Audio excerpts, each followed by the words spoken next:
ಆತ್ಮೀಯ ವಿದ್ಯಾರ್ಥಿಗಳೇ, ನಾನು ನಿಮ್ಮ ಅನುಷಿತ್ ದೇವರ್ನವದ್ಗಿ ಅನುಷಿತ್ ಪೂರ್ತಿ ಕ್ಲಾಸಸ್ಗೆ ಸ್ವಾಗತ. ಆತ್ಮೀಯ ವಿದ್ಯಾರ್ಥಿಗಳೇ, ಇಂದಿನ ಸಂಚಿಕೆಯಲ್ಲಿ ನಾವು ಭಾರತದ ಪ್ರಜಾಪ್ರಭುತ್ವಕ್ಕೆ ಕೋಮುವಾದ ಸವಾಲ್ ಆಗಿದೆ ಹೇಗೆ ಹಾಗೂ ಅದರ ಪರಿಹಾರೋಪಾಯಗಳ ಬಗ್ಗೆ ತಿಳಿದುಕೊಳ್ಳೋಣ. ನಮ್ಮ ಭಾರತ ರಾಷ್ಟ್ರ ಪ್ರಜಾಪ್ರಭುತ್ವ ವ್ಯವಸ್ಥೆಯಿಂದ ಕೂಡಿರ್ತಕ್ಕಂಥ ರಾಷ್ಟ್ರ. ವಿಶ್ವದಲ್ಲಿಯೇ ಅತ್ಯಂತ ದೊಡ್ಡದಾದ ಬೃಹತ್ ಪ್ರಜಾಸತ್ತಾತ್ಮಕ ರಾಷ್ಟ್ರ ಯಾವುದಾದರೂ ರಾಷ್ಟ್ರ ಇದ್ದರೆ ಅದು ನಮ್ಮ ಭಾರತ ರಾಷ್ಟ್ರ ಸ್ನೇಹಿತರೆ. ಈ ಭಾರತದ ಪ್ರಜಾಪ್ರಭುತ್ವ ವ್ಯವಸ್ಥೆಗೆ ಕೋಮುವಾದ ಅನ್ನುವಂಥ ವ್ಯವಸ್ಥೆ, ಕೋಮುವಾದ ಅನ್ನುವಂಥ ವಿಷಬೀಜ ಯಾವ ರೀತಿ ಮಾರಕವಾಗಿದೆ ಮತ್ತು ಅದನ್ನು ತಡೆಗಟ್ಟಬೇಕಾದರೆ ಅದಕ್ಕೆ ಇರ್ತಕ್ಕಂಥ ಪರಿಹಾರಗಳು ಯಾವುವು, ಈ ಎಲ್ಲವೂ ಸಹಿತ ಇಂದಿನ ಸಂಚಿಕೆಯಲ್ಲಿ ನಾವು ತಿಳಿದುಕೊಳ್ಳೋಣ. ಈ ಪ್ರಜಾಪ್ರಭುತ್ವ ವ್ಯವಸ್ಥೆಗೆ ಕೋಮುವಾದ ಯಾವ ರೀತಿ ಸವಾಲ್ ಆಗಿದೆ ಅಂತ ನೋಡೋದಾದರೆ, ಮೊದಲನೇ ಸವಾಲ್ ರಾಷ್ಟ್ರೀಯ ಏಕತೆಗೆ ಧಕ್ಕೆ ತರುತ್ತದೆ.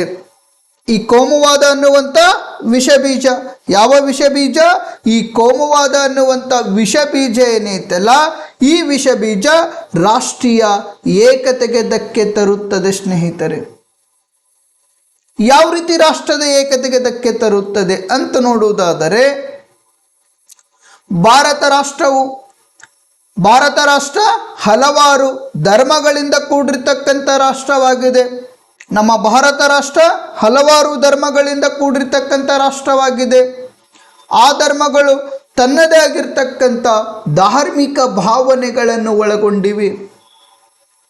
ಇವತ್ತು ಇಸ್ಲಾಂ ಧರ್ಮ ತೆಗೆದುಕೊಂಡು ನೋಡ್ರಿ, ಕ್ರಿಶ್ಚಿಯನ್ ಧರ್ಮ ತೆಗೆದುಕೊಂಡು ನೋಡ್ರಿ, ಹಿಂದೂ ಧರ್ಮ ತೆಗೆದುಕೊಂಡು ನೋಡ್ರಿ, ಬೌದ್ಧ ಧರ್ಮ ತೆಗೆದುಕೊಂಡು ನೋಡ್ರಿ, ಸಿಖ್ ಧರ್ಮ ತೆಗೆದುಕೊಂಡು ನೋಡ್ರಿ, ಅಷ್ಟೇ ಅಲ್ಲದ ಸ್ನೇಹಿತರೆ ಕ್ರಿಶ್ಚಿಯನ್ ಧರ್ಮ ತೆಗೆದುಕೊಂಡು ನೋಡ್ರಿ. ಈ ಧರ್ಮಗಳು ಪ್ರತಿಯೊಂದು ತನ್ನದೇ ಆಗಿರ್ತಕ್ಕಂಥ ಧಾರ್ಮಿಕ ಭಾವನೆಗಳನ್ನು ಒಳಗೊಂಡಿವೆ. ಇವತ್ತು ಇಸ್ಲಾಂ ಧರ್ಮವು ತನ್ನದೇ ಆಗಿರ್ತಕ್ಕಂಥ ಧಾರ್ಮಿಕ ಭಾವನೆಗಳು, ಪ್ರತಿಯೊಂದವು ಧರ್ಮ ಏನೈತಲ್ಲ, ನಮ್ಮ ರಾಷ್ಟ್ರದಲ್ಲಿರ್ತಕ್ಕಂಥ ಪ್ರತಿಯೊಂದು ಧರ್ಮವು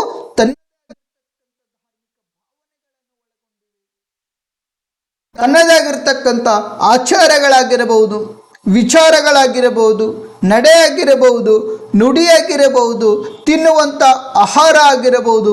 ಅಷ್ಟೇ ಅಲ್ಲದೆ ಸ್ನೇಹಿತರೆ ಅವರ ಸಂಪ್ರದಾಯಗಳಲ್ಲಿ ಸಹಿತ ನಾವು ಭಿನ್ನತೆಗಳನ್ನು ಕಂಡುಕೊಳ್ಬಹುದು. ಈ ಧಾರ್ಮಿಕ ಭಿನ್ನತೆಗಳಿಂದ ರಾಷ್ಟ್ರದಲ್ಲಿ ಏನು ಉಂಟಾಗುತ್ತಿದೆ ಅಂದರೆ ಕೋಮುವಾದ ಅನ್ನುವಂಥ ವ್ಯವಸ್ಥೆ ಉಂಟಾಗುತ್ತಿದೆ.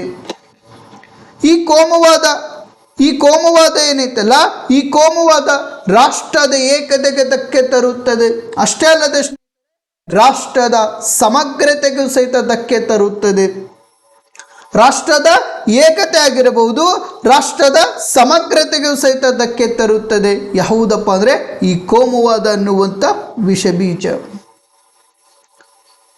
ಭಾರತ ಮತ್ತು ಪಾಕಿಸ್ತಾನ ಎರಡೂ ರಾಷ್ಟ್ರಗಳು ಸ್ವಾತಂತ್ರ್ಯಗೊಂಡರು ನಂತರ ಭಾರತ ಮತ್ತು ಪಾಕಿಸ್ತಾನ ಎರಡೂ ರಾಷ್ಟ್ರಗಳನ್ನು ಸ್ವಾತಂತ್ರ್ಯಗೊಂಡವಲ್ಲ, ಈ ಭಾರತ ರಾಷ್ಟ್ರದಲ್ಲಿರ್ತಕ್ಕಂಥ ಕೆಲವೊಂದಿಷ್ಟು ಮತೀಯವಾದಿಗಳಂತ ಏನು ಕರಿತೇವಲ್ಲ, ಕೆಲವೊಂದಿಷ್ಟು ಧಾರ್ಮಿಕವಾದಿಗಳಂತ ಏನು ಕರಿತೇವಲ್ಲ, ಕೆಲವೊಂದಿಷ್ಟು ಮೂಲಭೂತವಾದಿಗಳಂತ ಏನು ಕರಿತೇವಲ್ಲ, ಕೆಲವೊಂದಿಷ್ಟು ಕೋಮುವಾದಿಗಳಂತ ಏನು ಕರಿತೇವಲ್ಲ, ಈ ಕೋಮುವಾದಿಗಳು ಕೋಮು ಸಂಘರ್ಷಗಳನ್ನು ಉಂಟು ಮಾಡಿ ನಮ್ಮ ಭಾರತದ ಮೇಲೆ ದುಷ್ಪರಿಣಾಮ ಬೀರುವಂಥ ಪ್ರಯತ್ನಗಳನ್ನು ಮಾಡುತ್ತಿದ್ದಾರೆ.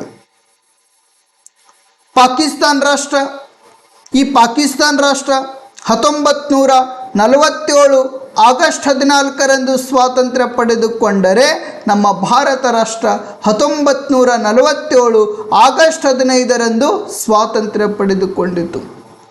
ಯಾವಾಗ ಭಾರತ ರಾಷ್ಟ್ರ ಸ್ವಾತಂತ್ರ್ಯವಾಯ್ತಲ್ಲ, ಭಾರತ ರಾಷ್ಟ್ರದಲ್ಲಿರ್ತಕ್ಕಂಥ ಮತೀಯವಾದಿಗಳು, ಕೋಮುವಾದಿಗಳೇನಿದಾರಲ್ಲ, ಈ ಕೋಮುವಾದಿಗಳು ತಮ್ಮ ಹಿತಾಸಕ್ತಿಗಳನ್ನು ಪೂರೈಸಿಕೊಳ್ಳಲುಗೋಸ್ಕರ ಸೃಷ್ಟಿ ಮಾಡುತ್ತಿದ್ದಾರೆ. ಕೋಮು ಸಂಘರ್ಷಗಳು, ಭ್ರಾತೃತ್ವದಿಂದ ಬದುಕುವಂಥ ಜೀವಿಗಳ ಮಧ್ಯೆ ಕೋಮು ಸಂಘರ್ಷಗಳನ್ನು ಸೃಷ್ಟಿ ಮಾಡುವುದರ ಜೊತೆಗೆ ಈ ಕೋಮು ಸಂಘರ್ಷಗಳನ್ನು ನಮ್ಮ ಭಾರತ ರಾಷ್ಟ್ರದ ಮೇಲೆ ದುಷ್ಪರಿಣಾಮ ಬೀರುತ್ತಿದೆ. ಭಾರತ ರಾಷ್ಟ್ರದ ಮೇಲೆ ದುಷ್ಪರಿಣಾಮ ಬೀರುವಂಥ ಪ್ರಯತ್ನಗಳು. ಇನ್ನು ಎರಡನೇ ಅಂಶ ಯಾವುದಪ್ಪ ಅಂದರೆ, ರಾಷ್ಟ್ರೀಯವಾದ ಮತ್ತು ದೇಶಾಭಿಮಾನಕ್ಕೆ ಧಕ್ಕೆ ತರುತ್ತದೆ. ಈ ಕೋಮುವಾದ ಅನ್ನುವಂಥ ವ್ಯವಸ್ಥೆ ಏನೈತಲ್ಲ, ಈ ವ್ಯವಸ್ಥೆ ರಾಷ್ಟ್ರೀಯವಾದ ಮತ್ತು ದೇಶಾಭಿಮಾನಕ್ಕೆ ಧಕ್ಕೆ ತರುತ್ತದೆ ಸ್ನೇಹಿತರೆ. ಧಾರ್ಮಿಕವಾದಿಗಳು ತಮ್ಮ ಧರ್ಮದ ಜನರನ್ನು ತಮ್ಮ ಧರ್ಮದ ಜನರನ್ನು ಧಾರ್ಮಿಕ ಅಸ್ಮಿತೆಯ ಹೆಸರಿನ ಮೇಲೆ ಅಂಧಕಾರದ ಕೂಪಕ್ಕೆ ದೂಡುತ್ತಾರೆ ಸ್ನೇಹಿತರೆ. ಕೆಲವೊಂದಿಷ್ಟು ಧರ್ಮದಲ್ಲಿರ್ತಕ್ಕಂಥ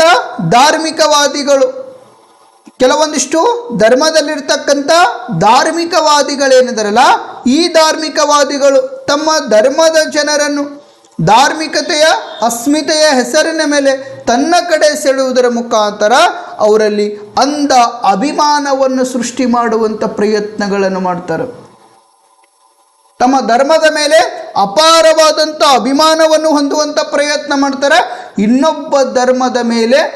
ಇನ್ನೊಂದು ಧರ್ಮದ ಮೇಲೆ ದ್ವೇಷದ ಮನೋಭಾವನೆಯನ್ನು ಬಿತ್ತುವಂಥ ಪ್ರಯತ್ನಗಳನ್ನು ಮಾಡ್ತಾರೆ. ತನ್ನ ಧರ್ಮದ ಮೇಲೆ ಅಪಾರವಾದಂಥ ಅಭಿಮಾನವನ್ನು ಉಂಟು ಮಾಡಿ ಇತರೆ ಧರ್ಮದ ಬಗ್ಗೆ ಅವರಲ್ಲಿ ವಿಷಬೀಜ ಅಥವಾ ದ್ವೇಷದ ಮನೋಭಾವನೆಯನ್ನು ಬಿತ್ತುವಂಥ ಪ್ರಯತ್ನಗಳನ್ನು ಮಾಡ್ತಾರೆ. ಈ ಸಾಮಾಜಿಕ ವ್ಯವಸ್ಥೆಯಿಂದ ರಾಷ್ಟ್ರೀಯವಾದ ಮತ್ತು ದೇಶಾಭಿಮಾನ ಅನ್ನುವಂಥ ವ್ಯವಸ್ಥೆ ಏನೈತಲ್ಲ, ಸಂಪೂರ್ಣವಾಗಿ ನಾಶವಾಗಿ ಹೋಗಿದೆ ಸ್ನೇಹಿತರೆ. ಅತಿಯಾದ ಧರ್ಮ ಅಭಿಮಾನ ಇರುವುದರಿಂದಲೂ ಸಹಿತ ನಮ್ಮ ರಾಷ್ಟ್ರದ ಮೇಲೆ ಅಭಿಮಾನವನ್ನು ಕಡಿಮೆ ಮಾಡುವಂಥ ಪ್ರಯತ್ನಗಳನ್ನು ಮಾಡ್ತಾ ಇದ್ದಾರೆ. ಅತಿಯಾದ ಧರ್ಮದ ಅಭಿಮಾನ, ಅತಿಯಾದ ಜಾತಿಯ ಅಭಿಮಾನ, ಅತಿಯಾದ ಧರ್ಮದ ವ್ಯಾಮೋಹ ಇತ್ತಪ್ಪ ಅಂದ್ರೆ ಅಲ್ಲಿ ದೇಶಕ್ಕೆ ಇರ್ತಕ್ಕಂಥ ಅಭಿಮಾನ ಏನಾಗ್ತೈತಪ್ಪ ಅಂದರೆ ಕುಂಠಿತವಾಗುತ್ತದೆ. ಇದರಿಂದ ಇಡೀ ಪ್ರಜಾಪ್ರಭುತ್ವ ವ್ಯವಸ್ಥೆ ಏನಾಗ್ತೈತಪ್ಪ ಅಂದರೆ ಅಪಾಯಕಾರಿಯಾಗ್ತೈತಿ. ಇಡೀ ಪ್ರಜಾಪ್ರಭುತ್ವ ವ್ಯವಸ್ಥೆಗೆ ಸವಾಲ್ ಆಗಿ ಬಿಡ್ತೈತಿ. ಇನ್ನು ಮೂರನೇ ಅಂಶ ಯಾವುದಂದರೆ, ರಾಷ್ಟ್ರೀಯ ಅಭಿವೃದ್ಧಿಗೆ ತೊಡಕು ಆಗ್ತೈತಿ. ಈ ಕೋಮುವಾದ ಅನ್ನುವಂಥ ವ್ಯವಸ್ಥೆ ಏನೈತಲ್ಲ, ರಾಷ್ಟ್ರೀಯ ಅಭಿವೃದ್ಧಿಗೆ ತೊಡಕು ಆಗ್ತೈತಿ. ಯಾವ ರೀತಿ ರಾಷ್ಟ್ರೀಯ ಅಭಿವೃದ್ಧಿಗೆ ತೊಡಕು ಅಂತ ನೋಡುವುದಾದರೆ, ಕೆಲವೊಂದಿಷ್ಟು ಧಾರ್ಮಿಕ ನಾಯಕರು ಜಾತ್ಯತೀತ ಮೌಲ್ಯಗಳನ್ನು ಗಾಳಿಗೆ ತೂರಿ ಧಾರ್ಮಿಕ ಭಿನ್ನತೆಗೆ ದಾರಿ ಮಾಡಿಕೊಡುತ್ತಾರೆ ಸ್ನೇಹಿತರೆ. ಇವತ್ತು ಕೆಲವೊಂದಿಷ್ಟು ಧರ್ಮಕ್ಕೆ ಸೇರಿದಂಥ ಧಾರ್ಮಿಕ ನಾಯಕರು, ಧರ್ಮವಾದಿಗಳಂತೆ ನಾವು ಕರಿತೇವಲ್ಲ, ಕೋಮುವಾದಿಗಳಂತೆ ನಾವು ಕರಿತೇವಲ್ಲ, ಈ ಕೋಮುವಾದಿಗಳು ಜಾತ್ಯತೀತ ಮೌಲ್ಯಗಳನ್ನು ಗಾಳಿಗೆ ತೂರಿ ನಮ್ಮ ಪ್ರಜಾಪ್ರಭುತ್ವ ಮೌಲ್ಯಗಳಾಗಿರ್ತಕ್ಕಂಥ ಜಾತ್ಯತೀತ ಆಗಿರಬಹುದು, ಸಮಾನತೆ ಆಗಿರಬಹುದು, ಸ್ವಾತಂತ್ರ್ಯ ಆಗಿರಬಹುದು, ಭ್ರಾತೃತ್ವ ಆಗಿರಬಹುದು, ಸಾಮಾಜಿಕ ನ್ಯಾಯ ಆಗಿರಬಹುದು, ಆರ್ಥಿಕ ನ್ಯಾಯ ಆಗಿರಬಹುದು ಮತ್ತು ರಾಜಕೀಯ ನ್ಯಾಯ ಆಗಿರಬಹುದು, ಈ ಎಲ್ಲ ಅಂಶಗಳನ್ನು ಗಾಳಿಗೆ ತೂರಿ ಧಾರ್ಮಿಕ ಭಿನ್ನತೆಗೆ ಎಡೆ ಮಾಡಿಕೊಡುತ್ತಾರೆ ಸ್ನೇಹಿತರೆ. ಕೆಲವೊಂದಿಷ್ಟು ಧರ್ಮವಾದಿಗಳು ತಮ್ಮದೇ ಆಗಿರ್ತಕ್ಕಂಥ ಕೋಮು ಭಾಷಣಗಳನ್ನು ಮಾಡ್ತಾರೆ ಮತ್ತು ಕೆಲವೊಂದಿಷ್ಟು ಲೇಖನಗಳಿಂದ ಜನಸಾಮಾನ್ಯರಲ್ಲಿ ಕೋಮು ಸಂಘರ್ಷಗಳನ್ನು ಉಂಟು ಮಾಡುತ್ತಾರೆ. ಚುನಾವಣೆ ಬಂದಂಥ ಸಂದರ್ಭದಲ್ಲಿ ರಾಜಕಾರಣಿಗಳಾಗಿರಬಹುದು, ಕೆಲವೊಂದಿಷ್ಟು ಧಾರ್ಮಿಕವಾದಿಗಳು ಕೋಮು ಭಾಷಣಗಳು ಒಂದು ಧರ್ಮಕ್ಕೆ ಹೊಗಳುವುದು, ಇನ್ನೊಂದು ಧರ್ಮಕ್ಕೆ ತೆಗಳುವಂಥ ಪ್ರಯತ್ನಗಳನ್ನು ಮಾಡ್ತಾರೆ. ಒಂದು ಧರ್ಮಕ್ಕೆ ಹೊಗಳುವುದು, ಇನ್ನೊಂದು ಧರ್ಮಕ್ಕೆ ತೆಗಳುವಂಥ ಪ್ರಯತ್ನಗಳನ್ನು ಮಾಡ್ತಾರೆ. ಯಾಕಂದರೆ ಆ ಧಾರ್ಮಿಕ ಜನರ ಹೋಟನ್ನು ತನ್ನ ಕಡೆ ಸೆಳೆಯುವಂಥ ದೃಷ್ಟಿಕೋನದಿಂದ ಕೆಲವೊಂದಿಷ್ಟು ರಾಜಕೀಯ ನಾಯಕರಾಗಿರಬಹುದು ಮತ್ತು ಕೆಲವೊಂದಿಷ್ಟು ಮೂಲಭೂತವಾದಿಗಳೇನಿದಾರಲ್ಲ ಇವರು ಅಂದರೆ ಕೋಮು ಭಾಷಣಗಳನ್ನು ಮಾಡುವುದ್ರ ಮುಖಾಂತರ ಕೆಲವೊಂದಿಷ್ಟು ಪತ್ರಿಕೆಗಳಲ್ಲಿ ಬರುವಂಥ ಲೇಖನಗಳೇನಿದಾವಲ್ಲ ಅಂದರೆ ಅಂಕಣಗಳೇನಿದಾವಲ್ಲ ಇವುಗಳಲ್ಲಿ ಏನಪ್ಪ ಅಂದರೆ ಅವುಗಳ ಮುಖಾಂತರ ಜನಸಾಮಾನ್ಯರಲ್ಲಿ ಕೋಮು ಸಂಘರ್ಷಗಳನ್ನು ಉಂಟು ಮಾಡುವಂಥ ಪ್ರಯತ್ನಗಳನ್ನು ಮಾಡ್ತಾರೆ. ಈ ರೀತಿ ಮಾಡುವುದರಿಂದ ನಮ್ಮ ರಾಷ್ಟ್ರದ ಅಭಿವೃದ್ಧಿಯ ಕಾರ್ಯಕ್ರಮಗಳ ಮೇಲೆ ದುಷ್ಪರಿಣಾಮ ಬೀರ್ತೈತಿ. ಚರ್ಚೆ ಮಾಡಬೇಕಾಗಿರ್ತಕ್ಕಂಥ ವಿಷಯಗಳು ಇವತ್ತು ರಾಷ್ಟ್ರದ ಅಭಿವೃದ್ಧಿಗೆ ಚರ್ಚೆ ಮಾಡಬೇಕಾಗಿರ್ತಕ್ಕಂಥ ವಿಷಯಗಳು ಚರ್ಚೆ ಮಾಡಿದರೆ ರಾಷ್ಟ್ರದ ಅಭಿವೃದ್ಧಿಯನ್ನು ಮುನ್ನಡೆಸ್ಕೊಂಡು ಹೋಗ್ಬೋದು. ಒಂದು ವೇಳೆ ಯಾವುದಕ್ಕೆ ಸಂಬಂಧ ಇಲ್ಲದ ವಿಷಯಗಳು ಅಂದರೆ ಏನಪ್ಪ ಅಂದರೆ ಇವತ್ತು ಕೋಮು ಸಂಬಂಧಪಟ್ಟಿರ್ತಕ್ಕಂಥ ವಿಷಯಗಳು ನಾವು ಚರ್ಚೆ ಮಾಡ್ಕೊಂಡು ಹೊಂಟೇವು ಅಂದ್ರೆ ಯಾವುದೇ ರೀತಿ ಅಭಿವೃದ್ಧಿ ಕಡೆಗೆ ನಾವು ಗಮನ ಕೊಡೋದಕ್ಕೆ ಸಾಧ್ಯವಾಗುವುದಿಲ್ಲ. ಯಾವುದೇ ರೀತಿ ಅಭಿವೃದ್ಧಿ ಕಡೆಗೆ ಗಮನ ಕೊಡುವುದಕ್ಕೆ ಸಾಧ್ಯವಾಗುವುದಿಲ್ಲ. ಈ ಕೋಮು ಭಾಷಣ ಏನೈತಲ್ಲ, ಈ ಲೇಖನಗಳೇನಿದಾವಲ್ಲ ಅಂದರೆ ಅಂಕಣಗಳೇನಿದಾವಲ್ಲ ಇವುಗಳು ಜನಸಾಮಾನ್ಯರಲ್ಲಿ ಕೋಮು ಸಂಘರ್ಷಕ್ಕೆ ಉಂಟು ಮಾಡುವಂಥ ಪ್ರಯತ್ನ ಮಾಡ್ತಾವ. ಈ ರೀತಿ ಕೋಮು ಸಂಘರ್ಷಗಳು ಉಂಟು ಮಾಡಿದವಪ್ಪ ಅಂದ್ರೆ ಇದರಿಂದ ರಾಷ್ಟ್ರೀಯ ಅಭಿವೃದ್ಧಿ ಕಾರ್ಯಕ್ರಮಗಳೇನಿದಾವಲ್ಲ ಈ ರಾಷ್ಟ್ರೀಯ ಅಭಿವೃದ್ಧಿ ಕಾರ್ಯಕ್ರಮಗಳ ಮೇಲೆ ದುಷ್ಪರಿಣಾಮ ಬೀರುತ್ತದೆ ಸ್ನೇಹಿತರೆ. ಇನ್ನು 4ನೇ ಅಂಶ ಯಾವುದಂದರೆ ಅಸಮರ್ಥ ರಾಜಕೀಯ ನಾಯಕ. ರಾಜಕೀಯ ಪಕ್ಷಗಳು ಮತ್ತು ರಾಜಕೀಯ ನಾಯಕರು ಕೋಮು ಸೌಹಾರ್ದತೆ ಮೂಡಿಸುವುದು ಬಿಟ್ಟು ತಮ್ಮ ರಾಜಕೀಯ ಲಾಭಕ್ಕಾಗಿ ಮತ್ತು ಮತ ಬ್ಯಾಂಕಿಗಾಗಿ ಕೋಮು ಗಲಭೆಗಳನ್ನು ಸೃಷ್ಟಿಸಿ ರಾಜಕೀಯ ಲಾಭವನ್ನು ಪಡೆಯುತ್ತಾರೆ. ನಮ್ಮ ರಾಷ್ಟ್ರದಲ್ಲಿರ್ತಕ್ಕಂಥ 6 ರಾಷ್ಟ್ರೀಯ ಪಕ್ಷಗಳಾಗಿರಬಹುದು. ಎಷ್ಟು ರಾಷ್ಟ್ರೀಯ ಪಕ್ಷಗಳು? 6 ರಾಷ್ಟ್ರೀಯ ಪಕ್ಷಗಳಾಗಿರಬಹುದು. ಸುಮಾರು 58 ಪ್ರಾದೇಶಿಕ ಪಕ್ಷಗಳಾಗಿರಬಹುದು. ಯಾವ ಪಕ್ಷಗಳು? 58 ಪ್ರಾದೇಶಿಕ ಪಕ್ಷಗಳಾಗಿರಬಹುದು ಅಥವಾ ಇನ್ನಿತರೆ ಪಕ್ಷಗಳಾಗಿರಬಹುದು. ಚುನಾವಣೆ ನಡೆಯುವಂಥ ಸಂದರ್ಭಗಳಲ್ಲಿ ನಾಗರಿಕರಲ್ಲಿ ಕೋಮು ಸಂಘರ್ಷಗಳನ್ನು ಅಂದರೆ ಕೋಮುವಾದ ಹೇಳಿಕೆಗಳನ್ನು ಕೊಡುವುದರ ಮುಖಾಂತರ ಕೋಮು ಸಂಘರ್ಷಗಳನ್ನು ಉಂಟು ಮಾಡುವಂಥ ಪ್ರಯತ್ನಗಳನ್ನು ಮಾಡುತ್ತಾರೆ. ಯಾವುದೇ ರೀತಿ ಕೋಮು ಸೌಹಾರ್ದತೆ ಮೂಡಿಸುವಂಥ ಪ್ರಯತ್ನ ಮಾಡಂಗಿಲ್ಲ. ಸಾಮರಸ್ಯ ಭಾವನೆಯನ್ನು ಮೂಡಿಸುವಂಥ ಪ್ರಯತ್ನಗಳನ್ನು ಮಾಡುವುದಿಲ್ಲ. ಸೌಹಾರ್ದತೆ ಭಾವನೆಯನ್ನು ಮೂಡಿಸುವಂಥ ಪ್ರಯತ್ನಗಳನ್ನು ಮಾಡುವುದಿಲ್ಲ. ಅಷ್ಟೇ ಅಲ್ಲದೆ ಸ್ನೇಹಿತರೆ ಭ್ರಾತೃತ್ವ ಭಾವನೆಗಳನ್ನು ಮೂಡಿಸುವಂಥ ಪ್ರಯತ್ನಗಳನ್ನು ಮಾಡಂಗಿಲ್ಲ. ತಮ್ಮ ರಾಜಕೀಯ ಲಾಭಕ್ಕಾಗಿ ತಮ್ಮ ಮತ ಬ್ಯಾಂಕಿಗಾಗಿ ಕೋಮು ಗಲಭೆಗಳನ್ನು ಸೃಷ್ಟಿ ಮಾಡ್ತಾರೆ. ಆ ಕೋಮು ಗಲಭೆಗಳನ್ನು ಸೃಷ್ಟಿ ಮಾಡಿ ತಮ್ಮ ರಾಜಕೀಯ ಲಾಭವನ್ನು ಪಡೆಯುವಂಥ ಪ್ರಯತ್ನಗಳನ್ನು ಮಾಡ್ತಾರೆ. ತಮ್ಮ ರಾಜಕೀಯ ದಾಹ ಏನೈತಲ್ಲ ಅದನ್ನು ತೀರಿಸಿಕೊಳ್ಳುವಂಥ ಪ್ರಯತ್ನಗಳನ್ನು ಮಾಡ್ತಾರೆ. ಅಷ್ಟೇ ಅಲ್ಲದೆ ಸ್ನೇಹಿತರೆ ತಮ್ಮ ರಾಜಕೀಯ ತೆವಲು ಏನೈತಲ್ಲ ಅದನ್ನು ಸಹಿತ ತೀರಿಸಿಕೊಳ್ಳುವಂಥ ಪ್ರಯತ್ನ ಯಾರು ಮಾಡ್ಕೊಳ್ತಾರೆ ಅಂದರೆ ಇದೇ ರಾಜಕೀಯ ಪಕ್ಷದ ನಾಯಕರು. ಈ ರೀತಿ ಮಾಡುವುದರಿಂದ ಇದು ಅಸಮರ್ಥ ರಾಜಕೀಯ ನಾಯಕತ್ವಕ್ಕೆ ಎಡೆ ಮಾಡಿಕೊಡುತ್ತದೆ ಸ್ನೇಹಿತರೆ. ಅಸಮರ್ಥ ರಾಜಕೀಯ ನಾಯಕತ್ವ ಇವತ್ತು ಧರ್ಮಗಳ ನಡುವೆ ಸಂಘರ್ಷಗಳು ಉಂಟಾದಂಥ ಸಂದರ್ಭದಲ್ಲಿ ಅಲ್ಲಿ ಸಾಮರಸ್ಯ ವೇದಿಕೆಗಳನ್ನು ಸೃಷ್ಟಿ ಮಾಡಬೇಕು. ಸಾಮರಸ್ಯ ವೇದಿಕೆಗಳನ್ನು ಸೃಷ್ಟಿ ಮಾಡಿ ನಮ್ಮ ಪ್ರಜಾಪ್ರಭುತ್ವದ ಮೌಲ್ಯಗಳ ಬಗ್ಗೆ ಅವರಲ್ಲಿ ಜಾಗೃತಿ ಮೂಡಿಸುವಂಥ ಪ್ರಯತ್ನಗಳನ್ನು ಮಾಡಿಕೊಳ್ಬೇಕು. ನಮ್ಮ ಸಂವಿಧಾನದ ಮೌಲ್ಯಗಳನ್ನು ಅವರಲ್ಲಿ ಜಾಗೃತಿ ಮೂಡಿಸುವಂಥ ಪ್ರಯತ್ನಗಳನ್ನು ಮಾಡಿಕೊಳ್ಬೇಕು. ಆವಾಗ ಮಾತ್ರ ರಾಷ್ಟ್ರದಲ್ಲಿ ನಾವು ಕೋಮುವಾದವನ್ನು ನಿರ್ಮೂಲನೆ ಮಾಡಿಕೊಳ್ಬೋದು. ಅದು ಬಿಟ್ಟು ಧರ್ಮಗಳ ನಡುವೆ ಸಂಘರ್ಷಗಳಾದಂಥ ಸಂದರ್ಭದಲ್ಲಿ ನಾಯಕರು ಒಂದು ಧರ್ಮಕ್ಕೆ ಹೊಗಳುವಂಥ ಪ್ರಯತ್ನಗಳನ್ನು ಮಾಡ್ತಾರೆ, ಒಂದು ಧರ್ಮಕ್ಕೆ ವಿರೋಧ ಮಾಡುವಂಥ ಪ್ರಯತ್ನಗಳನ್ನು ಮಾಡ್ತಾರೆ. ಒಂದು ಧರ್ಮಕ್ಕೆ ಸಮರ್ಥನೆ ಮಾಡಿಕೊಂಡ್ರೆ ಮತ್ತೊಂದು ಧರ್ಮಕ್ಕೆ ವಿರೋಧವನ್ನು ವ್ಯಕ್ತಪಡಿಸುವಂಥ ಪ್ರಯತ್ನಗಳನ್ನು ಮಾಡ್ತಾರೆ. ಈ ರೀತಿ ಆಗುವುದರಿಂದ ಏನಾಗ್ತೈತಪ್ಪ ಅಂದರೆ ನಮ್ಮಲ್ಲಿ ಅಸಮರ್ಥ ರಾಜಕೀಯ ನಾಯಕತ್ವ ಎಡೆ ಮಾಡಿಕೊಡುತ್ತದೆ ಸ್ನೇಹಿತರೆ. ಇನ್ನು 5ನೇ ಅಂಶ ಯಾವುದಂದರೆ ರಾಷ್ಟ್ರೀಯ ಸಾರ್ವಭೌಮತ್ವಕ್ಕೆ ಗಂಡಾಂತರ. ರಾಷ್ಟ್ರೀಯ ಸಾರ್ವಭೌಮತ್ವಕ್ಕೆ ಗಂಡಾಂತರ ಅಥವಾ ಅಡಚಣೆ. ಸಾರ್ವಭೌಮ ಅಂದರೂ ಒಂದೇ, ಪರಮಾಧಿಕಾರ ಅಂದರೂ ಒಂದೇ. ಸಾರ್ವಭೌಮ, ಯಾವ ಭೌಮ? ಸಾರ್ವಭೌಮ. ಸಾರ್ವಭೌಮ ಅಂದ್ರೆ ಒಂದೇ ಸ್ನೇಹಿತರೆ, ಪರಮಾಧಿಕಾರ ಅಂದರೂ ಒಂದೇ. ಎಕ್ಸಾಮ್ನಲ್ಲಿ ಕನ್ಫ್ಯೂಸ್ ಮಾಡ್ಕೊಳ್ಬೇಡ್ರಿ. ಸಾರ್ವಭೌಮ ಅಂದ್ರೆ ಒಂದೇ, ಪರಮಾಧಿಕಾರ ಅಂದರೂ ಒಂದೇ. ಯಾವ ದೇಶವು ಸಾಮಾಜಿಕವಾಗಿ ಮತ್ತು ಧಾರ್ಮಿಕ ಹಿತ ಹೊಂದಿದ್ದರೆ, ಅಷ್ಟೇ ಅಲ್ಲದೆ ಸ್ನೇಹಿತರೆ, ಆಂತರಿಕ ಸಮಸ್ಯೆಗಳನ್ನು ಹೊಂದಿದ್ದರೆ ಅದು ಜಾಗತಿಕ ಮಟ್ಟದಲ್ಲಿ ಅದು ಏನಪ್ಪ ಅಂದರೆ ಜಾಗತಿಕ ಮಟ್ಟದಲ್ಲಿ ಆ ರಾಷ್ಟ್ರ ದುರ್ಬಲ ರಾಷ್ಟ್ರವಾಗಿ ಗೋಚರಿಸುತ್ತದೆ.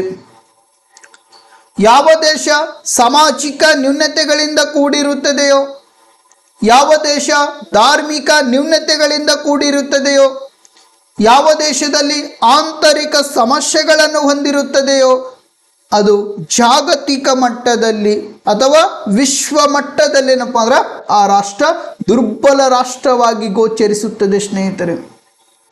ನಮ್ಮ ರಾಷ್ಟ್ರದಲ್ಲಿ ಯಾವುದೇ ರೀತಿ ಏಕತೆ ಇಲ್ಲದೆ ಹೋದರೆ, ನಮ್ಮ ರಾಷ್ಟ್ರದಲ್ಲಿ ಯಾವುದೇ ರೀತಿ ಸಮಗ್ರತೆ ಇಲ್ಲದೆ ಹೋದರೆ, ನಮ್ಮ ರಾಷ್ಟ್ರದಲ್ಲಿ ಯಾವುದೇ ರೀತಿ ಸೌಹಾರ್ದತೆ ಇಲ್ಲದೆ ಹೋದರೆ ವಿದೇಶಿ ರಾಷ್ಟ್ರಗಳು ನಮ್ಮ ರಾಷ್ಟ್ರದ ಮೇಲೆ ಆಕ್ರಮಣ ಮಾಡಬಹುದು. ವಿದೇಶಿ ರಾಷ್ಟ್ರಗಳು ನಮ್ಮ ರಾಷ್ಟ್ರದ ಮೇಲೆ ಆಕ್ರಮಣ ಮಾಡಬಹುದು. ರಾಷ್ಟ್ರದಲ್ಲಿ ಏಕತೆ ಇರದೆ ಹೋದರೆ ಮುಂದೊಂದು ದಿನ ನಮ್ಮ ರಾಷ್ಟ್ರಕ್ಕೆ ಇರ್ತಕ್ಕಂಥ ಸಾರ್ವಭೌಮ ಏನೈತಲ್ಲ, ಪರಮಾಧಿಕಾರ ಏನೈತಲ್ಲ, ಅದಕ್ಕೆ ಗಂಡಾಂತರವಾಗುತ್ತದೆ ಸ್ನೇಹಿತರೆ. ನಮ್ಮ ರಾಷ್ಟ್ರದಲ್ಲಿ ನಾವು ಎಲ್ಲ ನಾಗರಿಕರು ಒಂದೇ ತಾಯಿಯ ಮಕ್ಕಳಂತ ಅನ್ನುವಂಥ ಮನೋಭಾವನೆಯಿಂದ ಬದುಕಿದರೆ, ಒಂದೇ ತಾಯಿಯ ಮಕ್ಕಳಂತ ಅನ್ನುವಂಥ ಮನೋಭಾವನೆಯಿಂದ ಬದುಕಿದರೆ ನಮ್ಮ ರಾಷ್ಟ್ರದ ಮೇಲೆ ಯಾವುದೇ ರಾಷ್ಟ್ರಗಳು ಆಕ್ರಮಣ ಮಾಡುವುದಿಲ್ಲ. ಒಂದು ವೇಳೆ ನಮ್ಮ ರಾಷ್ಟ್ರದಲ್ಲಿ ಹಲವಾರು ಸಾಮಾಜಿಕ ನ್ಯೂನತೆಗಳು, ಮೇಲ್ವರ್ಗ, ಕೆಳವರ್ಗ, ಶ್ರೀಮಂತ ಮತ್ತು ಬಡವ, ಬಲ್ಲಿದ, ಈ ರೀತಿ ನಾವು ನೋಡ್ಕೊಂಡೇವಪ್ಪ ಅಂದ್ರೆ, ಧರ್ಮಗಳ ನಡುವೆ ನಿರಂತರವಾದ ಸಂಘರ್ಷಗಳಿದ್ದವಪ್ಪ ಅಂದ್ರೆ, ಜಾತಿಗಳ ನಡುವೆ ನಿರಂತರವಾದ ಸಂಘರ್ಷಗಳಿದ್ದವಪ್ಪ ಅಂದ್ರೆ ಆ ರಾಷ್ಟ್ರ ವಿಶ್ವ ಮಟ್ಟದಲ್ಲಿ ದುರ್ಬಲ ರಾಷ್ಟ್ರವಾಗಿ ಗೋಚರಿಸುತ್ತದೆ. ನಮ್ಮ ರಾಷ್ಟ್ರದೊಳಗೆ ಯಾವುದೇ ರೀತಿ ಏಕತೆ ಇಲ್ಲದೆ ಹೋದಂಥ ಸಂದರ್ಭದಲ್ಲಿ ಬೇರೆ ರಾಷ್ಟ್ರಗಳು, ಇವತ್ತು ಪಾಕಿಸ್ತಾನ ಆಗಿರಬಹುದು, ಚೀನಾ ಆಗಿರಬಹುದು, ಅಮೇರಿಕಾ ಆಗಿರಬಹುದು, ಜಪಾನ್ ಆಗಿರಬಹುದು, ಜರ್ಮನಿ ಆಗಿರಬಹುದು, ಇರಾನ್ ಆಗಿರಬಹುದು, ಇರಾಕ್ ಆಗಿರಬಹುದು, ಇನ್ನಿತರ ಹಲವಾರು ರಾಷ್ಟ್ರಗಳು ನಮ್ಮ ರಾಷ್ಟ್ರದ ಮೇಲೆ ಆಕ್ರಮಣ ಮಾಡಬಹುದು. ನಾವೇ ಎಲ್ಲ ರಾಷ್ಟ್ರದಲ್ಲಿರ್ತಕ್ಕಂಥ ಎಲ್ಲ ನಾಗರಿಕರು ಒಟ್ಟಾಗಿ ಇದ್ದೇವಪ್ಪ ಅಂದ್ರೆ ಯಾವುದೇ ರಾಷ್ಟ್ರವು ನಮ್ಮ ರಾಷ್ಟ್ರದ ಮೇಲೆ ಆಕ್ರಮಣ ಮಾಡುವುದಕ್ಕೆ ಹಿಂಜರಿಯುತ್ತದೆ ಸ್ನೇಹಿತರೆ. ಒಂದು ವೇಳೆ ನಾವು ನಿರಂತರವಾಗಿ ಕೆಲವೊಂದಿಷ್ಟು ನ್ಯೂನತೆಗಳಿದ್ದೇವಪ್ಪ ಅಂದ್ರೆ, ನಮ್ಮಲ್ಲಿ ಏಕತೆ ಇರದೇ ಹೋದಂಥ ಸಂದರ್ಭದಲ್ಲಿ ವಿದೇಶಿ ರಾಷ್ಟ್ರಗಳು ನಮ್ಮ ಮೇಲೆ ಆಕ್ರಮಣ ಮಾಡಿದ್ರಪ್ಪ ಅಂದ್ರೆ ನಮ್ಮ ರಾಷ್ಟ್ರದಲ್ಲಿರ್ತಕ್ಕಂಥ ಸಾರ್ವಭೌಮ ವ್ಯವಸ್ಥೆ ಏನೈತಲ್ಲ ಅಥವಾ ಪರಮಾಧಿಕಾರ ಅನ್ನುವಂಥ ವ್ಯವಸ್ಥೆ ಏನೈತಲ್ಲ, ಇದಕ್ಕೇನಪ್ಪ ಅಂದ್ರೆ ಗಂಡಾಂತರವಾಗಬಹುದು ಸ್ನೇಹಿತರೆ. ಇನ್ನು ಪರಿಹಾರಗಳನ್ನು, ಕೋಮುವಾದವನ್ನು ನಾವು ನಿರ್ಮೂಲನೆ ಮಾಡಿಕೊಳ್ಬೇಕಾದ್ರೆ ಅದಕ್ಕೆ ಇರ್ತಕ್ಕಂಥ ಪರಿಹಾರಗಳನ್ನು ನಾವು ನೋಡುವುದಾದರೆ, ಭಾರತ ರಾಷ್ಟ್ರ ವಿವಿಧ ಧರ್ಮಗಳಿಂದ ಕೂಡಿರ್ತಕ್ಕಂಥ ರಾಷ್ಟ್ರ, ಭಾರತ ರಾಷ್ಟ್ರ ವಿವಿಧ ಜಾತಿಗಳಿಂದ ಕೂಡಿರ್ತಕ್ಕಂಥ ರಾಷ್ಟ್ರ, ಭಾರತ ರಾಷ್ಟ್ರ ವಿವಿಧ ಜನಾಂಗಗಳಿಂದ ಕೂಡಿರ್ತಕ್ಕಂಥ ರಾಷ್ಟ್ರ, ಭಾರತ ರಾಷ್ಟ್ರ ಹಲವಾರು ಭಾಷೆಗಳನ್ನು ಒಳಗೊಂಡಿರ್ತಕ್ಕಂಥ ರಾಷ್ಟ್ರವಾಗಿದೆ. ಭಾರತವು ವಿವಿಧತೆಯಲ್ಲಿ ಏಕತೆಯನ್ನು ಹೊಂದಿರತಕ್ಕಂಥ ರಾಷ್ಟ್ರವಾಗಿದೆ. ಭಾರತ ರಾಷ್ಟ್ರವು ವೈವಿಧ್ಯಮಯ ಸಂಸ್ಕೃತಿಯನ್ನು ಹೊಂದಿರತಕ್ಕಂಥ ರಾಷ್ಟ್ರವಾಗಿದೆ.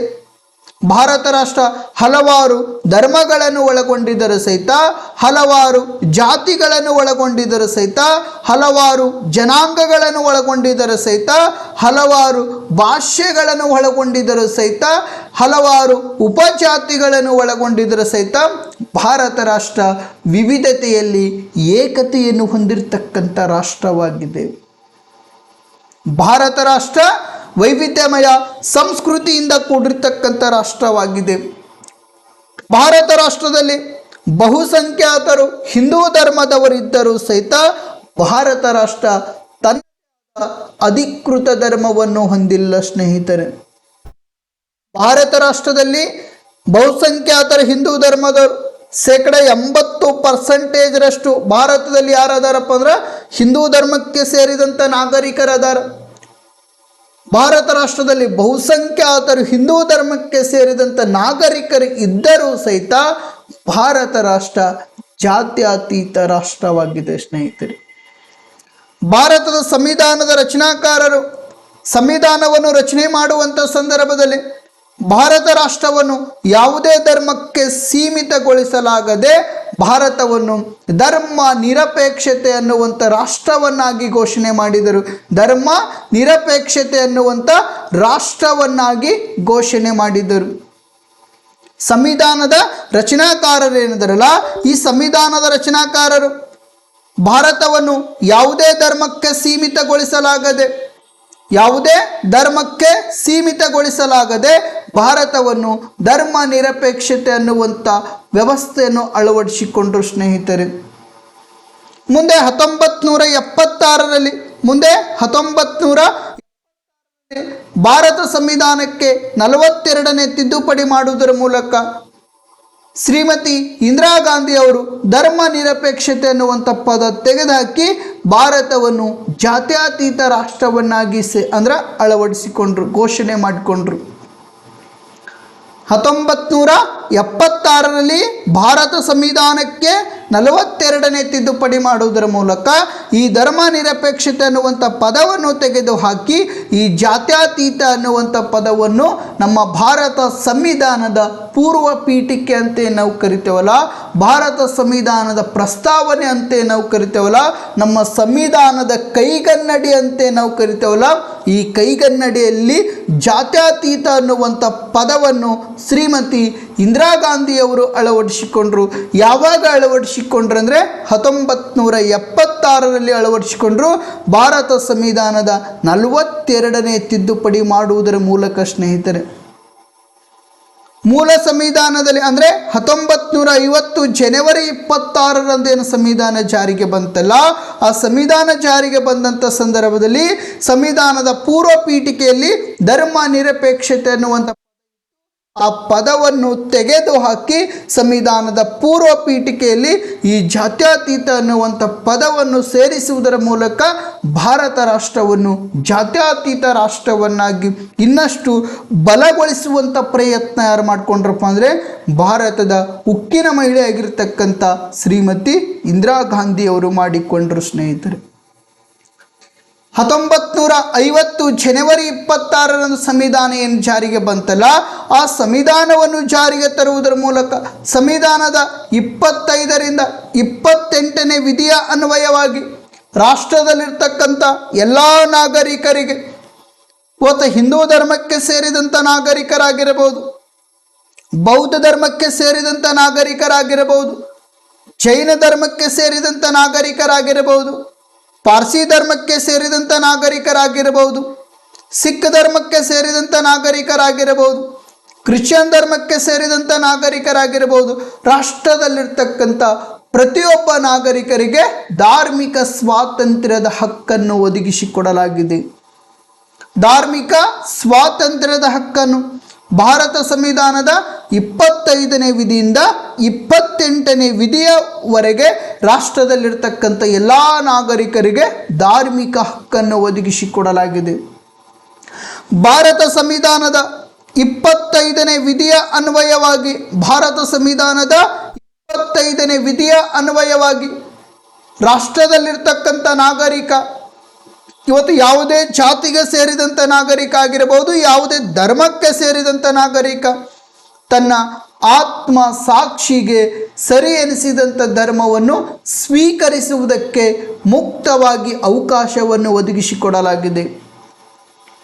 ಭಾರತ ರಾಷ್ಟ್ರದಲ್ಲಿರ್ತಕ್ಕಂಥ ಪ್ರತಿಯೊಬ್ಬ ನಾಗರಿಕ ತನ್ನ ಆತ್ಮ ಸಾಕ್ಷಿಗೆ ಸರಿ ಎನಿಸಿದಂಥ ಧರ್ಮವನ್ನು ಸ್ವೀಕಾರ ಮಾಡಿಕೊಳ್ಬೋದು. ಇಸ್ಲಾಂ ಧರ್ಮದಲ್ಲಿ ಹುಟ್ಟಿರ್ತಕ್ಕಂಥ ನಾಗರಿಕ ಇವತ್ತು ಹಿಂದೂ ಧರ್ಮದ ಆಚರಣೆಗಳು, ಹಿಂದೂ ಧರ್ಮದ ಪದ್ಧತಿಗಳು, ಹಿಂದೂ ಧರ್ಮದ ಕೆಲವೊಂದಿಷ್ಟು ಅಂದರೆ ಅಲ್ಲಿರ್ತಕ್ಕಂಥ ನಿಯಮಗಳೇನಿದಾವಲ್ಲ ಆತನಿಗೆ ಸರಿ ಎನಿಸಿದರೆ ಆತ ಏನು ಮಾಡ್ಕೊಳ್ಬೋದಪ್ಪ ಅಂದರೆ ಆತ ಹಿಂದೂ ಧರ್ಮವನ್ನು ಸ್ವೀಕಾರ ಮಾಡಿಕೊಳ್ಬೋದು.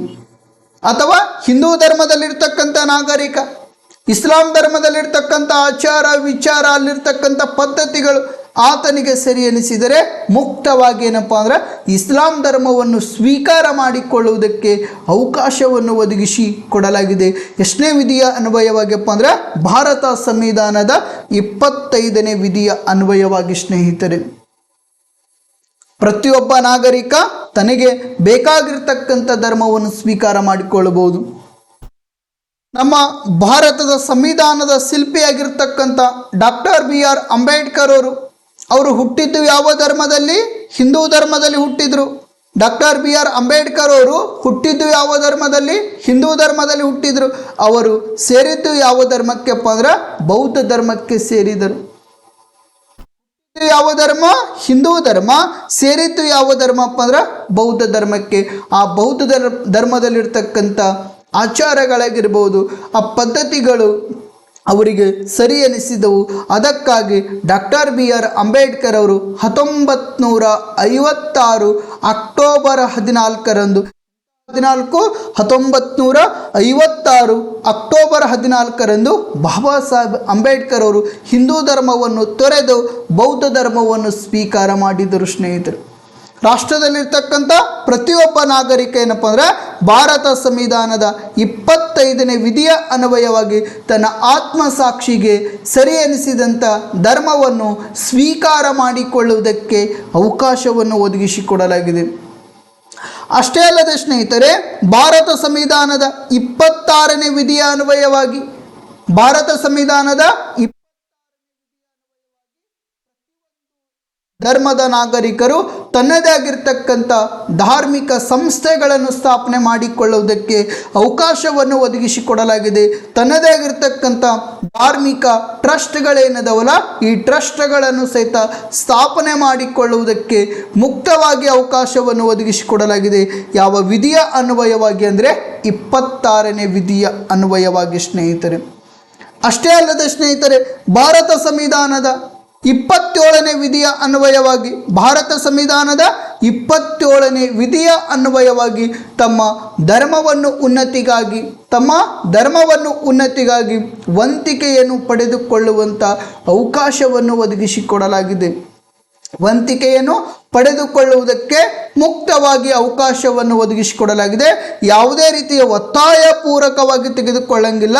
ಅವರೇನಪ್ಪ ಅಂದ್ರೆ ಕೊಟ್ಟರಪ್ಪ ಅಂದ್ರೆ ಆ ವಂತಿಕೆಯನ್ನು ಕೊಟ್ಟರಪ್ಪ ಅಂದ್ರೆ ಅದನ್ನು ಮುಕ್ತವಾಗಿ ಸ್ವೀಕಾರ ಮಾಡಿಕೊಳ್ಳುವುದಕ್ಕೆ ಅವಕಾಶವನ್ನು ಒದಗಿಸಿಕೊಡಲಾಗಿದೆ. ಇನ್ನು ಧಾರ್ಮಿಕ ಬೋಧನೆಗೂ ಸಹಿತ ಏನಪ್ಪ ಅಂದ್ರೆ ಅವಕಾಶವನ್ನು ಒದಗಿಸಿಕೊಡಲಾಗಿದೆ. ಈ ರೀತಿ ಏನಪ್ಪ ಅಂದ್ರೆ ನಮ್ಮ ರಾಷ್ಟ್ರದಲ್ಲಿರ್ತಕ್ಕಂಥ ಎಲ್ಲ ನಾಗರಿಕರಿಗೆ ಧಾರ್ಮಿಕ ಸ್ವಾತಂತ್ರ್ಯದ ಹಕ್ಕುಗಳನ್ನು ಒದಗಿಸಿಕೊಡಲಾಗಿದೆ. ಪ್ರತಿಯೊಂದು ಧರ್ಮದ ನಾಗರಿಕರಿಗೆ ಧಾರ್ಮಿಕ ಸ್ವಾತಂತ್ರ್ಯದ ಹಕ್ಕುಗಳನ್ನು ಒದಗಿಸಿಕೊಡಲಾಗಿದೆ. ಯಾವ ವಿಧಿಯ ಅನ್ವಯ ಅಡಿಯಲ್ಲಪ್ಪ ಅಂದರೆ ಭಾರತ ಸಂವಿಧಾನದ 25ನೇ ವಿಧಿಯಿಂದ 28ನೇ ವಿಧಿಗಳೇನಿದಾವಲ್ಲ ಈ ವಿಧಿಯ ಅಡಿಯಲ್ಲಿ ರಾಷ್ಟ್ರದಲ್ಲಿರ್ತಕ್ಕಂಥ ಎಲ್ಲ ನಾಗರಿಕರಿಗೆ ಧಾರ್ಮಿಕ ಸ್ವಾತಂತ್ರ್ಯದ ಹಕ್ಕುಗಳನ್ನು ಒದಗಿಸಿಕೊಡಲಾಗಿದೆ. ತನ್ನ ಆತ್ಮ ಸಾಕ್ಷಿಗೆ ಸರಿ ಅನಿಸಿರ್ತಕ್ಕಂಥ ಧರ್ಮವನ್ನು ಸ್ವೀಕಾರ ಮಾಡಿಕೊಳ್ಳಬಹುದು. ಯಾವ ವಿಧಿಯ ಅನ್ವಯವಾಗಿ ಅಂದರೆ 25ನೇ ವಿಧಿಯ ಅನ್ವಯವಾಗಿ ತಮ್ಮ ಧರ್ಮಕ್ಕಾಗಿ ಏನಪ್ಪ ಅಂದ್ರೆ ಸಂಘ ಸಂಸ್ಥೆಗಳನ್ನು ಸಹಿತ ಸ್ಥಾಪನೆ ಮಾಡಿಕೊಳ್ಬಹುದು. ಯಾವ ವಿಧಿಯ ಅನ್ವಯವಾಗಿ ಅಂದರೆ 26ನೇ ವಿಧಿಯ ಅನ್ವಯವಾಗಿ. ಅಷ್ಟೇ ಅಲ್ಲದೆ ಸ್ನೇಹಿತರೆ, ಧರ್ಮದ ಉನ್ನತಿಗಾಗಿ ಮತ್ತು ವಂತಿಕೆಗಳನ್ನು ಸಂಗ್ರಹಿಸುವುದಕ್ಕೆ ಅವಕಾಶವನ್ನು ಒದಗಿಸಿಕೊಡಲಾಗಿದೆ. ಯಾವ ವಿಧಿಯ ಅನ್ವಯವಾಗಿ ಅಂದರೆ 28ನೇ ವಿಧಿಯ ಅನ್ವಯವಾಗಿ. ನೆಕ್ಸ್ಟ್ 28ನೇ ವಿಧಿಯ ಅನ್ವಯವಾಗಿ ಧಾರ್ಮಿಕ ಬೋಧನೆಗಳಿಗೆ ಅವಕಾಶವನ್ನು ಒದಗಿಸಿ ಕೊಡಲಾಗಿದೆ. 28ನೇ ವಿಧಿಯ ಅನ್ವಯವಾಗಿ ಧಾರ್ಮಿಕ ಬೋಧನೆಗಳಿಗೂ ಸಹಿತ ಅವಕಾಶವನ್ನು ಒದಗಿಸಿ ಕೊಡಲಾಗಿದೆ ಸ್ನೇಹಿತರೆ. ಈ ರೀತಿ ಏನಪ್ಪ ಅಂದರೆ ನಮ್ಮ ಭಾರತ ಸಂವಿಧಾನದಲ್ಲಿ ಧಾರ್ಮಿಕ ಸ್ವಾತಂತ್ರ್ಯದ ಹಕ್ಕುಗಳನ್ನು ಒದಗಿಸಿಕೊಡಲಾಗಿದೆ. ಯಾಕೆ ಎಲ್ಲ ಧಾರ್ಮಿಕ ಸ್ವಾತಂತ್ರ್ಯದ ಹಕ್ಕುಗಳನ್ನು ಒದಗಿಸಿಕೊಟ್ರಪ್ಪ ಅಂದರೆ ನಮ್ಮ ರಾಷ್ಟ್ರದಲ್ಲಿರ್ತಕ್ಕಂಥ ಕೋಮುವಾದ ವ್ಯವಸ್ಥೆ ಏನೈತಲ್ಲ, ಈ ಕೋಮುವಾದ ವ್ಯವಸ್ಥೆಯನ್ನು ನಿರ್ಮೂಲನೆ ಮಾಡಲಿಗೋಸ್ಕರ ರಾಷ್ಟ್ರದಲ್ಲಿರ್ತಕ್ಕಂಥ ಪ್ರತಿಯೊಬ್ಬ ನಾಗರಿಕರಿಗೆ ಈ ಧಾರ್ಮಿಕ ಸ್ವಾತಂತ್ರ್ಯದ ಹಕ್ಕುಗಳನ್ನು ಒದಗಿಸಿಕೊಡಲಾಗಿದೆ ಸ್ನೇಹಿತರೆ. ಇನ್ನು ನಮ್ಮ ರಾಷ್ಟ್ರದಲ್ಲಿರ್ತಕ್ಕಂಥ ಕೋಮುವಾದ ವ್ಯವಸ್ಥೆಯನ್ನು ನಿರ್ಮೂಲನೆ ಮಾಡಿಕೊಳ್ಬೇಕಾದ್ರೆ ಎರಡನೇ ಅಂಶ ಯಾವುದಪ್ಪ ಅಂದರೆ ರಾಷ್ಟ್ರೀಯ ಭಾವೈಕ್ಯತೆ ಸ್ನೇಹಿತರೆ. ನಮ್ಮ ರಾಷ್ಟ್ರದಲ್ಲಿರ್ತಕ್ಕಂಥ ಕೋಮುವಾದ ಅನ್ನುವಂಥ ವ್ಯವಸ್ಥೆ ನಾವು ನಿರ್ಮೂಲನೆ ಮಾಡಬೇಕಾದ್ರೆ ಎರಡನೇ ಅಂಶ ಯಾವುದಂದರೆ ರಾಷ್ಟ್ರೀಯ ಭಾವೈಕ್ಯತೆ. ರಾಷ್ಟ್ರೀಯ ಭಾವೈಕ್ಯತೆ ಅಂದರೆ ಏನು ನೋಡುವುದಾದರೆ, ಭಾವನಾತ್ಮಕವಾಗಿ ಮತ್ತು ಮಾನಸಿಕವಾಗಿ ಮತ್ತು ರಾಜಕೀಯವಾಗಿ ರಾಷ್ಟ್ರದಲ್ಲಿರ್ತಕ್ಕಂಥ ಎಲ್ಲ ನಾಗರಿಕರನ್ನು ಒಗ್ಗೂಡಿಸುವ ಪ್ರಕ್ರಿಯೆ ಏನೈತಲ್ಲ, ಆ ವ್ಯವಸ್ಥೆ ಏನೈತಲ್ಲ, ಆ ವ್ಯವಸ್ಥೆಗೆ ನಾವು ರಾಷ್ಟ್ರೀಯ ಭಾವೈಕ್ಯತೆ ಎಂದು ಕರೆಯಲಾಗುವುದು.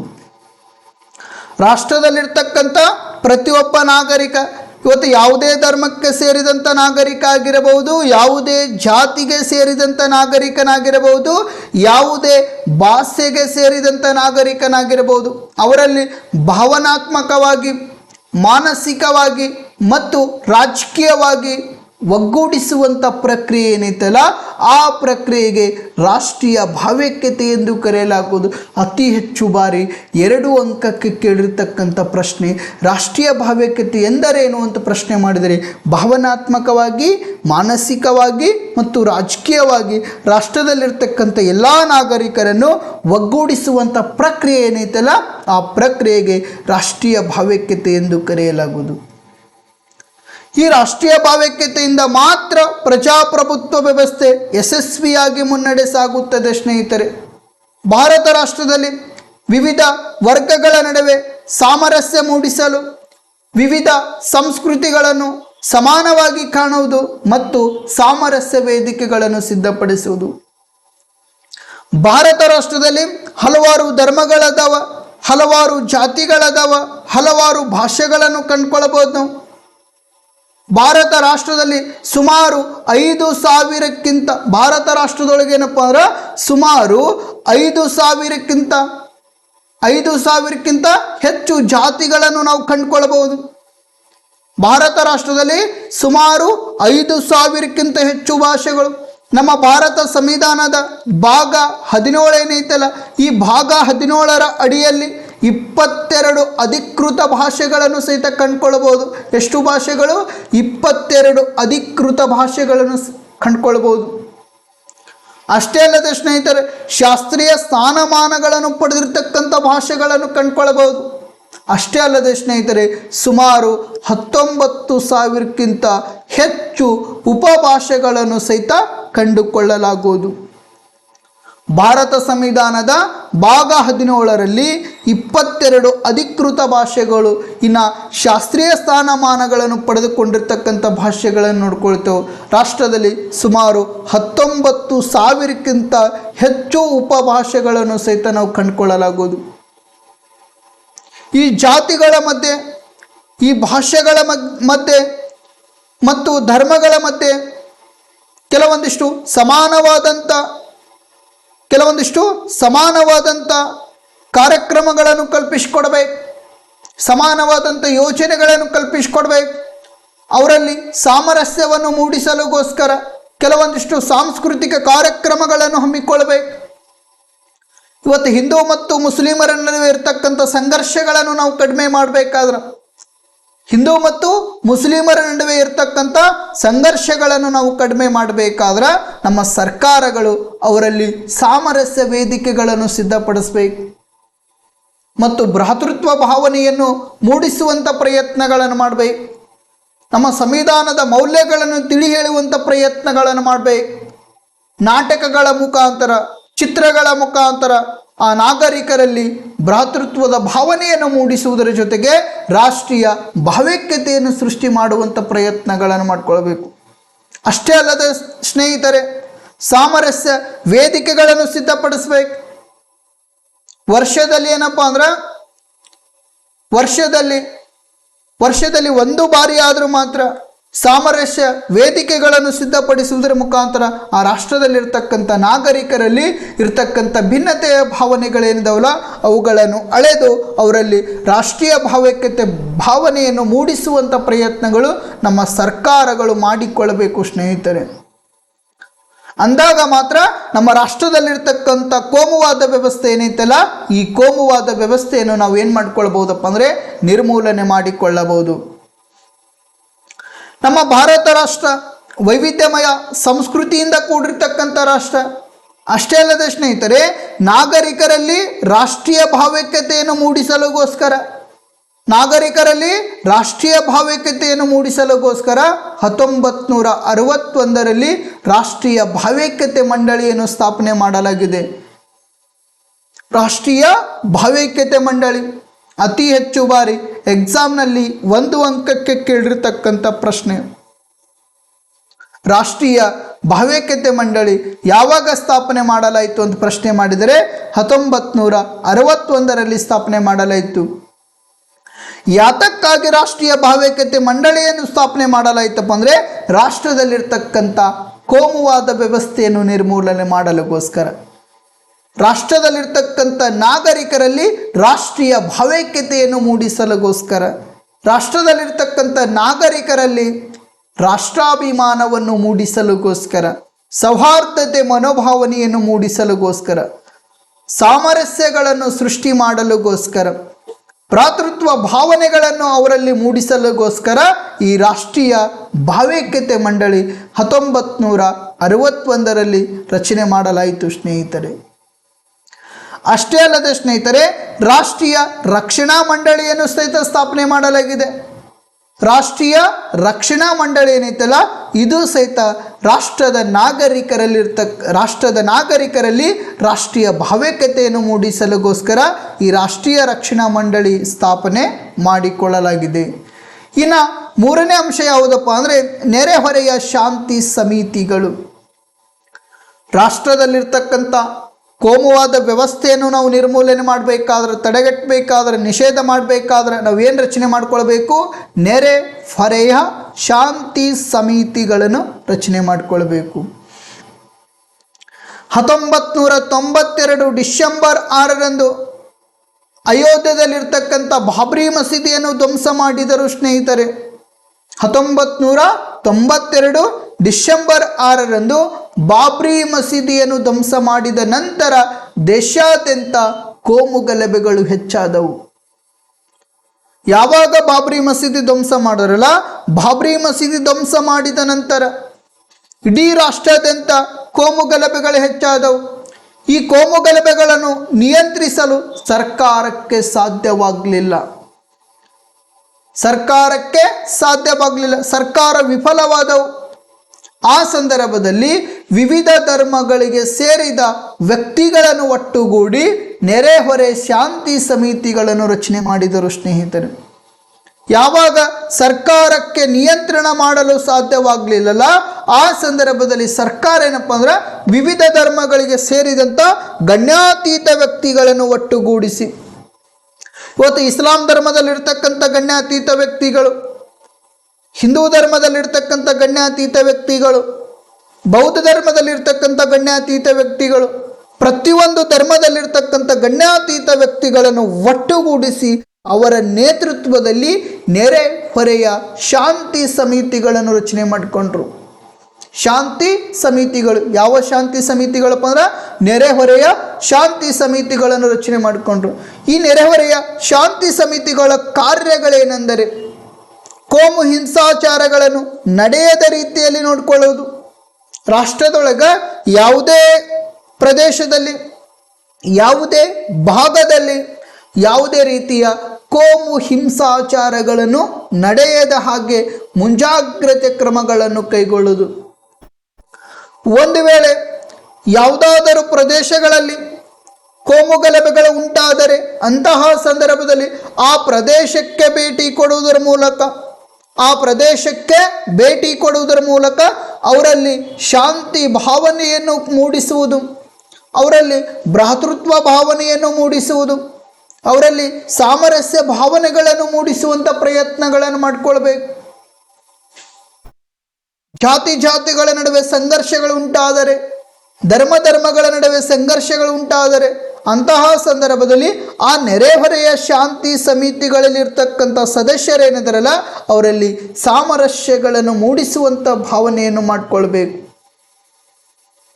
ಭಾರತ ರಾಷ್ಟ್ರ ಜಾತ್ಯತೀತ ರಾಷ್ಟ್ರ ಐತಿ, ಭಾರತ ರಾಷ್ಟ್ರ ಏಕತೆಯನ್ನು ಹೊಂದಿರತಕ್ಕಂಥ ರಾಷ್ಟ್ರ ಐತಿ, ಭಾರತ ರಾಷ್ಟ್ರ ಸಮಗ್ರತೆಯನ್ನು ಹೊಂದಿರತಕ್ಕಂಥ ರಾಷ್ಟ್ರ ಐತಿ, ಭಾರತ ರಾಷ್ಟ್ರದೊಳಗೆ ಎಲ್ಲ ನಾಗರಿಕರಿಗೆ ಸರಿಯಾದ ಸ್ಥಾನಮಾನವನ್ನು ಒದಗಿಸಿಕೊಟ್ಟೈತಿ. ಅದಕ್ಕಾಗಿ ನೀವು ಯಾವುದೇ ರೀತಿ ಕಲಹಗಳನ್ನು ಮಾಡಬೇಡ್ರಿ, ಯಾವುದೇ ರೀತಿ ಗಲಭೆಗಳನ್ನು ಸೃಷ್ಟಿ ಮಾಡಬೇಡ್ರಿ. ಒಂದು ವೇಳೆ ನೀವು ಗಲಭೆಗಳನ್ನು ಸೃಷ್ಟಿ ಮಾಡಾಕತ್ತೀರಪ್ಪ ಅಂದರೆ ರಾಷ್ಟ್ರದೊಳಗೆ ಇಲ್ಲಿ ಸಾರ್ವಭೌಮತ್ವ ಅನ್ನುವಂಥ ವ್ಯವಸ್ಥೆಗೆ ಗಂಡಾಂತರ ಆಗ್ತೈತಿ. ನಮ್ಮ ರಾಷ್ಟ್ರದ ಮೇಲೆ ಬೇರೆ ರಾಷ್ಟ್ರಗಳು ಆಕ್ರಮಣ ಮಾಡಬಹುದು ಅನ್ನುವಂಥ ವಿಚಾರಗಳನ್ನು ಅವರಲ್ಲಿ ತಿಳಿ ಹೇಳುವಂಥ ಪ್ರಯತ್ನಗಳನ್ನು ಮಾಡಿಕೊಳ್ಬೇಕು. ಅವರಲ್ಲಿ ತಿಳಿ ಹೇಳುವಂಥ ಪ್ರಯತ್ನಗಳನ್ನು ಮಾಡುವುದರ ಮುಖಾಂತರ ಅವರಲ್ಲಿ ದೇಶಾಭಿಮಾನವನ್ನು ಹೆಚ್ಚಿಸುವಂಥ ಪ್ರಯತ್ನ ಮಾಡಬೇಕು. ಅವರಲ್ಲಿ ರಾಷ್ಟ್ರಾಭಿಮಾನವನ್ನು ಇನ್ನಷ್ಟು ಮೂಡಿಸುವಂಥ ಪ್ರಯತ್ನಗಳು ಯಾರು ಮಾಡ್ಕೊಳ್ತಿದ್ದರಪ್ಪ ಅಂದರೆ ಈ ನೆರೆಹೊರೆಯ ಶಾಂತಿ ಸಮಿತಿಗಳನ್ನು ಮಾಡಿಕೊಳ್ಳುತ್ತಿದ್ದರು. ಸ್ನೇಹಿತರು, ಶಾಂತಿ ಸಮಿತಿಗಳು. ಆತ್ಮೀಯ ವಿದ್ಯಾರ್ಥಿಗಳೇ, ಇಂದಿನ ಸಂಚಿಕೆಯನ್ನು ನಾನು ಇಲ್ಲಿಗೆ ಮುಕ್ತಾಯಗೊಳಿಸುತ್ತಿದ್ದೇನೆ. ಇನ್ನು ನಾಳೆ ನಾವೇನು ನೋಡೋಣಪ್ಪ ಅಂದ್ರೆ ಭಯೋತ್ಪಾದನೆಯ ಬಗ್ಗೆ ನೋಡೋಣ. ಭಯೋತ್ಪಾದನೆಗೆ ಇರತಕ್ಕಂಥ ಕಾರಣಗಳು, ಭಯೋತ್ಪಾದನೆಯಿಂದ ನಮ್ಮ ರಾಷ್ಟ್ರದ ಮೇಲೆ ಯಾವ ರೀತಿ ಪರಿಣಾಮ ಬೀರ್ತೈತಿ, ಭಯೋತ್ಪಾದನೆಗೆ ಇರ್ತಕ್ಕಂಥ ಸಾಮಾಜಿಕ ಆರ್ಥಿಕ ಕ್ರಮಗಳೇನದು. ಅಷ್ಟೇ ಅಲ್ಲದೆ ಸ್ನೇಹಿತರೆ, ಭಯೋತ್ಪಾದನೆ ನಿರ್ಮೂಲನೆ ಮಾಡಲಿಗೋಸ್ಕರ ಕೇಂದ್ರ ಸರ್ಕಾರ ಕೈಗೊಂಡಿರ್ತಕ್ಕಂಥ ಕ್ರಮಗಳೇನು, ಈ ಎಲ್ಲ ಮಾಹಿತಿಗಳನ್ನು ನಾವು ಮುಂದಿನ ಸಂಚಿಕೆಯಲ್ಲಿ ನೋಡಿಕೊಳ್ಳೋಣ. ಈಗಾಗಲೇ ಪ್ರಜಾಪ್ರಭುತ್ವ ವ್ಯವಸ್ಥೆಗೆ ಸವಾಲಾಗಿರ್ತಕ್ಕಂಥ ಅಂಶಗಳಲ್ಲಿ ನಾವು ಅಸಮಾನತೆ ನೋಡಿಕೊಂಡೆವು, ನೆಕ್ಸ್ಟ್ ಅನಕ್ಷರತೆ ನೋಡಿಕೊಂಡೆವು, ನೆಕ್ಸ್ಟ್ ಕೋಮುವಾದವು ಸಹಿತ ನೋಡಿಕೊಂಡೆವು. ಇನ್ನು ನಾಳೆ ಯಾವುದು ನೋಡ್ಕೊಳ್ಳೋಣ ಅಂದರೆ ಭಯೋತ್ಪಾದನೆಯ ಬಗ್ಗೆ ನೋಡ್ಕೊಳ್ಳೋಣ. ಭಯೋತ್ಪಾದನೆ ಐತಂದ್ರೆ ನೆಕ್ಸ್ಟ್ ಭ್ರಷ್ಟಾಚಾರ ಮುಗೀತಂದ್ರೆ 5ನೇ ಪಾಠ ಕಂಪ್ಲೀಟ್ ಆಯಿತು. 1ನೇ ಪಾಠ ಎಲ್ಲ ವಿಡಿಯೋಗಳೇನದವಲ್ಲ ನನ್ನ ಯೂಟ್ಯೂಬ್ ಚಾನಲಲ್ಲಿ ಸಿಗ್ತಾ. 1ನೇ ಪಾಠ ಆಗಿರ್ಬೋದು, 2ನೇ ಪಾಠ ಆಗಿರ್ಬೋದು, 3ನೇ ಪಾಠ ಆಗಿರ್ಬೋದು, 4ನೇ ಪಾಠ ಆಗಿರ್ಬೋದು. ಎಲ್ಲ ವಿಡಿಯೋಗಳೇನದವಲ್ಲ ನನ್ನ ಅಂದ್ರೆ ಅನುಶುದ್ಧ ಪಾಲಿಟಿ ಯೂಟ್ಯೂಬ್ ಕ್ಲಾಸಸ್ ಏನೈತಲ್ಲ ಈ ಚಾನಲ್ನಲ್ಲಿ ಏನಪ್ಪ ಅಂದ್ರೆ ನಿಮಗೆ ಎಲ್ಲ ಥರದ ವಿಡಿಯೋಗಳು ಸಿಗ್ತವೆ. ಅದಕ್ಕಾಗಿ ಆದಷ್ಟು ಅನುಶುದ್ಧ ಪಾಲಿಟಿ ಯೂಟ್ಯೂಬ್ ಕ್ಲಾಸಸ್ ಇನ್ನೂ ಯಾರು ಸಬ್ಸ್ಕ್ರೈಬ್ ಮಾಡಿಕೊಂಡಿಲ್ಲಲ್ಲ ಆದಷ್ಟು ಬೇಗನೆ ಸಬ್ಸ್ಕ್ರೈಬ್ ಮಾಡಿಕೊಳ್ಳಿ. ನಿಮ್ಮ ಸ್ನೇಹಿತರಿಗೆ ಸಹಿತ ಏನಪ್ಪ ಅಂದರೆ ಶೇರ್ ಮಾಡಿ. ನಿಮ್ಗೆ ಏನಾದರೂ ಗೊಂದಲಗಳು ಉಂಟಾದರೆ ನೇರವಾಗಿ ನನಗೆ ಕರೆನೂ ಮಾಡಬಹುದು ಅಥವಾ ನೀವು ಕಮೆಂಟ್ ಬಾಕ್ಸ್ನಲ್ಲಿ ಪ್ರಶ್ನೆಗಳನ್ನು ಕೇಳಬಹುದು. ಆತ್ಮೀಯ ವಿದ್ಯಾರ್ಥಿಗಳೇ, ಇಂದಿನ ಸಂಚಿಕೆಯನ್ನು ನಾನು ಇಲ್ಲಿಗೆ ಮುಕ್ತಾಯಗೊಳಿಸುತ್ತಿದ್ದೇನೆ. ಎಲ್ಲರಿಗೂ ಶುಭವಾಗಲಿ.